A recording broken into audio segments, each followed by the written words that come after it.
Good morning and welcome to Retirement Tax Matters. I'm Adam Reed. This is Garrett Crawford, our CFP here in the office, and we're excited to bring you another episode of Retirement Tax Matters. How many in are we? I think this is number 15. We took off last week. I'm sure everybody missed us for Thanksgiving, but I had a good Thanksgiving. I know you did too. I got to take my son to a Titans game in Nashville for the first time. My parents had bought us a little Christmas, or I guess it was a birthday present each. So it was a good Thanksgiving, great way to cap it off. Yep. But, work in December as a financial planner, at least a financial planner that focuses on tax planning, got back into it quick. So today is Wednesday when we record today's Thursday when we record these, and boy, it was like 0 to 100 on Monday. We had all kinds of stuff going on, and I look forward to this topic today. Yeah, I think it's something applicable and something I think that maybe people have heard of. I feel like a lot of people, oh yeah, I've heard of that, but what it actually is and how it works, I think can be like, well, it's kind of like a word you use a lot, and somebody says, hey, can you define that word? And then they're like, well, and they use it in a sentence or something. Yeah. Kind of same thing. And so hopefully today we can bring some definition to this and kind of walk people through what it is, how it works, maybe how to avoid it in some ways or minimize it in some ways, and when it's maybe a problem, when it's not. So I don't want to bury the lead here, but today we're talking about the net investment tax. And so really excited about this one. Yeah, me too. It's a big topic. And so I think to kind of kick us off is, I think, like I just said, the net investment income tax, here we go, is a 3.8% surtax. And so what is this, and why does it seem to be popping up more and more for retirees as we're doing planning? Yeah, sure. Again, it's December. And one of the reasons I wanted to talk about this is because it's just popped up an abnormally amount of times this year as I've been reading through tax returns, we're talking about Roth conversions. And anytime I'm seeing in real life something continue to pop up over and over again, I think it's great material for a podcast, especially when a lot of our clients have questions. But, I think, again, niche of this podcast is probably somebody that's retired, getting close to retiring, and you're seeing yourself in that, like, maybe 1 million, 2 million to maybe like 8 million is a number I like to use. But we would call that a high net worth retiree. And sometimes when people are in those windows, there's going to be a pretty high correlation that they're going to have high income. And when I say they're going to have a high income, that doesn't actually mean, because you have a lot of money, doesn't mean that you have high income, but there is a high correlation. And the net investment income tax is something I feel like people are pretty unfamiliar with. When I bring it up, they usually say, well, what's that? How does that work?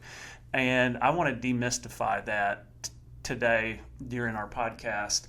And it is as Adam said, it's an additional surcharge for people on their investment income. And so when we talk about investment income, it can be dividends, interest, capital gains. Usually that's going to be from your investment accounts. Like we use Schwab, but a lot of our clients have a Schwab joint brokerage account with their spouse, or maybe they aren't married or they just have an individual brokerage account. The net investment income is not going to apply to money inside of your traditional IRA or your Roth IRA, but it's going to really sting on your brokerage accounts, what we would call a taxable account. And so I've got the numbers here in front of me. No point in memorizing all this, but the level in which the net investment income tax, or 3.8% surcharge, applies on investment income is based on your tax filing status. And so for a lot of people, that's going to be married filing jointly or single. And a lot of times, the difference is usually double. So a married filing jointly rate will be about twice as much. In this case, they're a lot closer. And so the big number you need to remember is for married filing jointly, the net investment income tax becomes relevant. It's something you need to begin thinking about at $250,000 of income. If you are not married and you're a single person, that number is $200,000. And then the other filing status is head of household is also $200,000, and then married filing separately, that one's a little trickier. It's $125,000 per person, so you get a little penalty there. So I just want to talk a little bit about how it's calculated, and it's a little tricky, but there's this formula I remember during my CFP study, and I'm going to try to remember it here on the spot. But based on I think it's your modified adjusted gross income. And so for a lot of people that are out there listening, we're going to add up your 401k distributions that are taxable. We're going to add up your pension. We're going to add up your investments. Really everything that you have coming into your bank account, or even dividends that are paid out to your investment account. If we add all of those numbers up and you're a married filing jointly, when we add that up, if it goes over $250,000, we have to apply this net investment income tax formula. And what that does is it looks at the difference between your taxable income and $250,000, or it looks specifically at your investment income. So we would add up all your dividends, your interest, your capital gains. And I've got a couple examples we might be able to share here in a little bit, but if your modified adjusted gross income as a married person was $300,000, that would be $50,000 over the limit. But let's say you only had $30,000 of investment income or capital gains. The net investment income tax looks at the lesser of those two. And so in that example I just gave you, it'd be the $30,000 of investment income would be the amount that would get taxed at 3.8%. So I think that's probably a good place to stop right there. But it is an additional penalty that you pay if you're married filing jointly after your income goes over $250,000. Yeah. And so I think, a lot of numbers, a lot of moving parts. Do we have kind of like a real world example of kind of how that calculation works, this lesser of thing, where we can maybe help somebody to see, maybe not with the numbers they have, but, oh, okay, I could plug in my income and kind of think through it that way? Yeah, sure. And let's do this. Let's do an individual person. And so this is not a married person, and so it's going to come back to that lower limit, which is $200,000. And I wrote this down. I'm just going to read it. So let's talk about Sarah, individual person. Her income from Social Security and pension is $150,000. She decides to sell some stock for $100,000 profit. So we take the base income, which was $150,000. We add the $100,000 on top of that, so now her total income is $250,000, which is $50,000 above the $200,000 limit.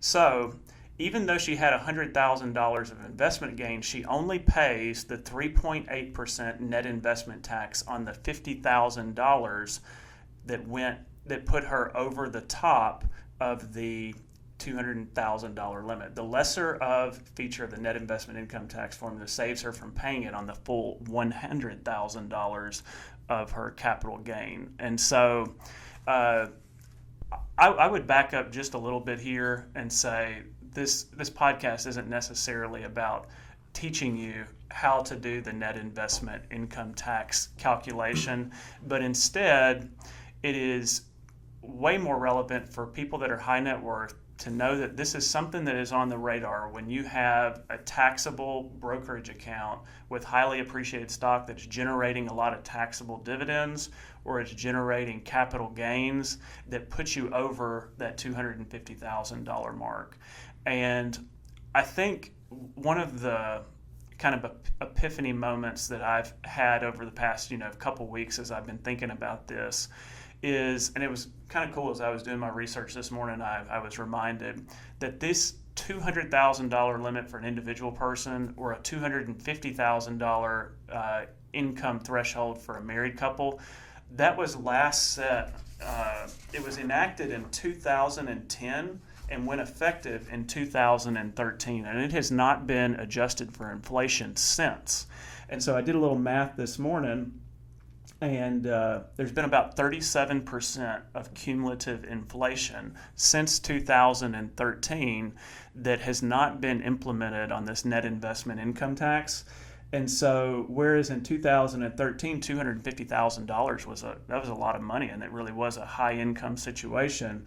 Had it been adjusted for inflation all the way to 2025, that number would be more like $343,000. So the moral of this net investment income tax conversation is that because it's not adjusted for inflation each year, I'm seeing more and more and more clients be impacted by their income increasing over the $250,000 threshold and causing what they used to consider, long-term capital gains are going to be taxed at 15%.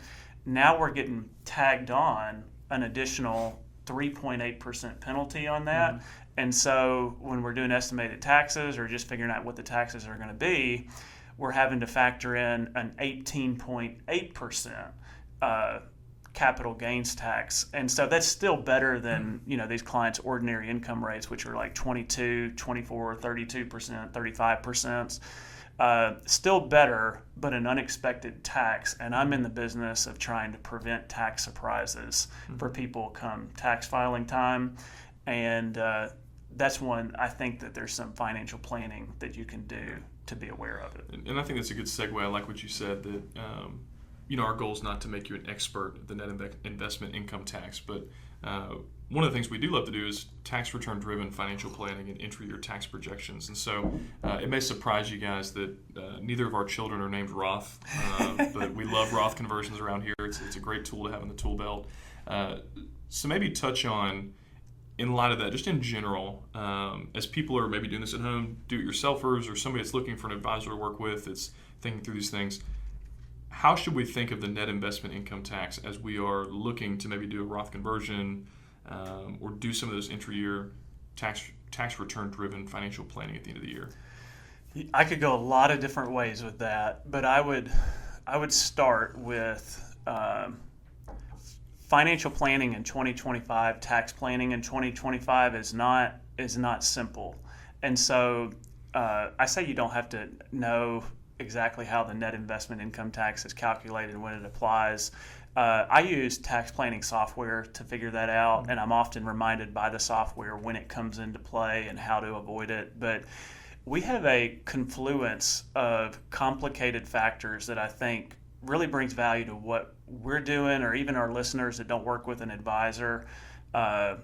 It complicates this decision of when to do Roth conversions, when not, when to consider the net investment tax. And I would explain it like this. A Roth conversion, you do $50,000 Roth conversion, you do a $100,000 Roth conversion, that is going to raise your modified adjusted gross income, which can trigger the net investment income tax. You could sell highly appreciated stock at long-term capital gains rates, and that is going to increase your income, which could trigger the net investment income tax.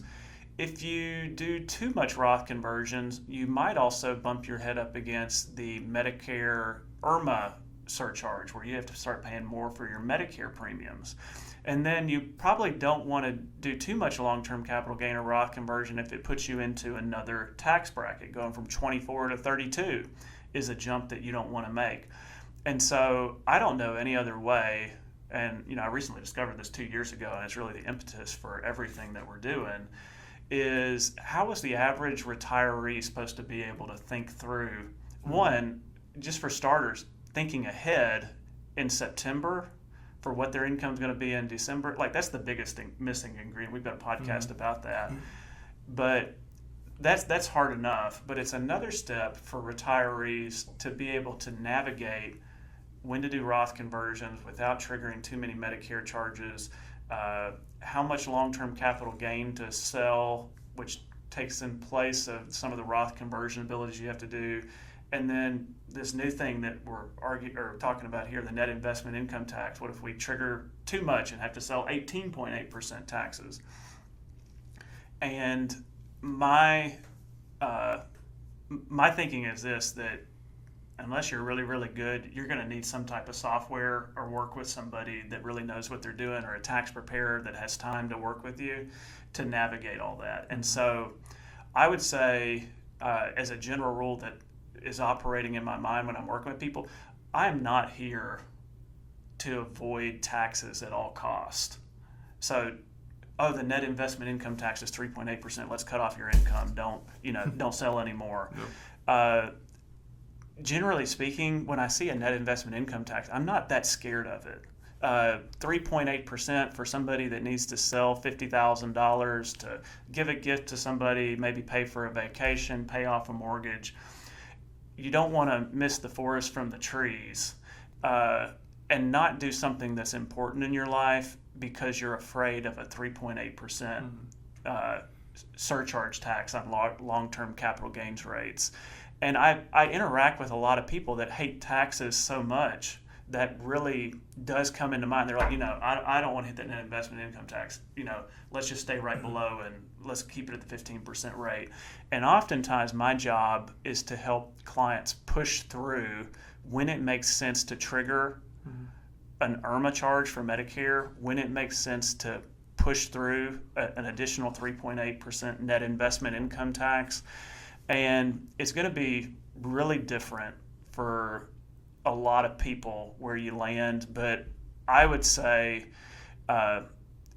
what you don't want to happen is let's pretend you're in December and you could have waited 2 weeks or 3 weeks and you could have submitted that $50,000 long-term capital gain sale on January 1st instead of December 4th, and that would have saved you an additional 3.8%. So I'm not saying disregard taxes, disregard Medicare charges, but I am saying this exercise is really helpful for people to do so that you don't do something silly, which is trigger a huge Medicare premium by just going past the dollar amount. You don't want to go barely over, and you might not want to do a big long-term capital gain net investment income tax sale when you could defer that 3 weeks into the new year. Yeah. I think it's a good place to kind of land the plane of net investment income tax shouldn't drive the bus, but it's a kid on the bus back there. We should be aware of it and know that it's there and know that it could shoot a spitball at the back of our head as the bus driver. Yeah. But I think it's something to be mindful of. But 3.8%. I was just in my head doing kind of the math. What's it? $1,900 if you did $50,000. Yeah. And so it's not the end of the world, but it's something.